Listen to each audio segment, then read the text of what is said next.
Little bit. کورڈروائے. مصنف اور فنکار ڈان فریمن. کورڈروائے ایک ریچھ ہے جو ایک بڑے دکان کے کھلونے کی ڈپارٹمنٹ میں رہا کرتا تھا. وہ روزانہ انتظار کرتا تھا کہ دوسرے جانوروں اور گڑیوں کی طرح کوئی آ کر اسے اپنے گھر ساتھ لے جائے. دکان خریداروں سے ہمیشہ بھری رہتی تھی جو طرح طرح کی چیزیں خرید کر لے جاتے تھے، لیکن کوئی بندہ ایسا نہیں آیا جو ایک ہرے رنگ کے اوورال والے ریچھ کو اپنے ساتھ لے جائے. پھر ایک صبح ایک چھوٹی سی لڑکی آئی اور سیدھے اس کورڈروائے کی چمکتی آنکھوں میں جھانکا. او ممی، یہ وہ ریچھ ہے جو میں ہمیشہ لینا چاہتی تھی. آج نہیں بیٹا، اس کی ماں نے ٹھنڈی سانس لی. میں پہلے ہی بہت کچھ خرچ کر چکی ہوں، اور پھر یہ نیا بھی نہیں لگتا. اس کے کندھے کا ایک بٹن بھی غائب ہے.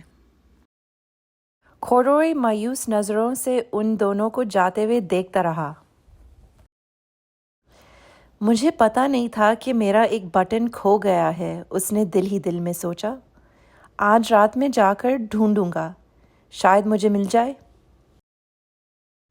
شام کو جب سارے خریدار چلے گئے، دکان کے دروازے بند ہو گئے اور تالا لگ گیا، تو کورڈروائے اپنی جگہ سے اترا اور فرش پہ ہر طرف اپنے بٹن کو ڈھونڈنے لگا. اچانک اسے محسوس ہوا کہ فرش اس کے پیروں کے نیچے سے کھسکنے لگا ہے. اتفاقاً اس کے پیر ایسکیلیٹرز پہ پڑ گئے تھے اور وہ اوپر چلا گیا. یہ کوئی پہاڑ تو نہیں؟ اس نے حیران ہو کے سوچا. میں ہمیشہ پہاڑ پہ چڑھنا چاہتا تھا. ایسکیلیٹر سے وہ دوسری منزل پر پہنچا اور وہاں اس کی آنکھوں کے سامنے ایک حیرت انگیز منظر تھا. میزوں، کرسیوں، لیمپ، صوفے اور بستروں کی قطار لگی ہوئی تھی. کورڈروائے نے سوچا، یہ تو کوئی محل لگتا ہے. میں ہمیشہ ایک محل میں رہنا چاہتا تھا. وہ فرنیچر کی اطراف میں گھومتا رہا. اس نے کہا، یہ بستر ہوگا. میں ہمیشہ ایک بستر میں سونا چاہتا تھا. وہ ایک بڑے نرم بستر پر چڑھ گیا. اچانک اس نے ایک چھوٹی سی گول چیز دیکھی. وہ چیخا، ارے یہ تو میرا بٹن لگتا ہے، اور اس نے اسے اٹھانے کی کوشش کی، لیکن اس بستر کے سارے بٹنوں کی طرح یہ بھی مضبوطی سے سلا ہوا تھا. اس نے دونوں پنجوں سے زور لگا کر کھینچا. بٹن تو نکل آیا، لیکن کورڈروائے بھی دھم سے ایک اونچے لیمپ کے اندر گر پڑا.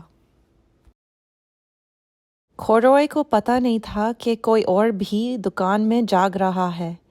رات کا چوکیدار اوپر والی منزل پر اپنے راؤنڈ لگا رہا تھا.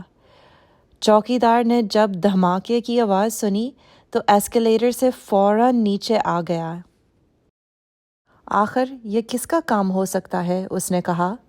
کوئی نہ کوئی یہاں چھپا ہوا ہے. اس نے صوفوں اور بستروں کے اوپر اور نیچے خوب روشنی ڈالی، یہیں تک کہ وہ سب سے بڑے بستر تک پہنچ گیا، اور اسے چادر کے نیچے سے 2 کان نظر آئے. ہلو، اس نے کہا، تم اوپر کیسے پہنچے؟ چوکیدار کورڈروائے کو بغل میں دبا کر ایسکیلیٹر سے نیچے لے آیا، اور اس نے کھلونوں کے ڈپارٹمنٹ میں دوسرے جانوروں اور گڑیوں کے ساتھ شیلف پر رکھ دیا. دوسری صبح جب کورڈروائے کی آنکھ کھلی ہی تھی کہ دکان میں پہلا خریدار داخل ہوا، اسے وہی چھوٹی لڑکی مسکراتی ہوئی نظر آئی جو دکان میں ایک دن پہلے آئی تھی.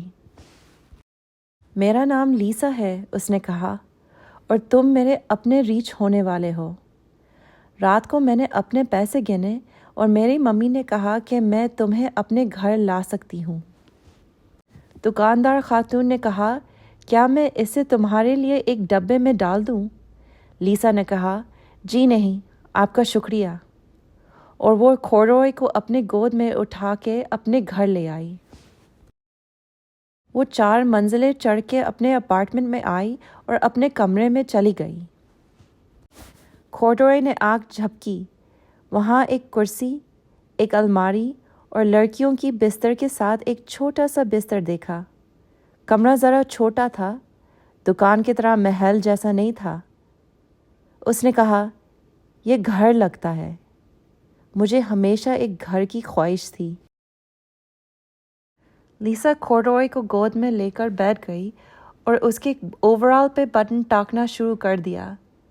لیسا نے کہا، تم جیسے بھی ہو میں تمہیں اسی طرح پسند کرتی ہوں، لیکن بٹن لگنے کے بعد تمہیں زیادہ آرام محسوس ہوگا۔ تم میری دوست ہو، کارڈوائے بولا۔ میں ہمیشہ ایک دوست چاہتا تھا۔ مجھے بھی ایک دوست چاہیے، لیسا نے یہ کہہ کر کارڈوائے کو گلے لگا دیے۔ اب یہ کہانی ختم ہو گئی ہے۔ Little bit.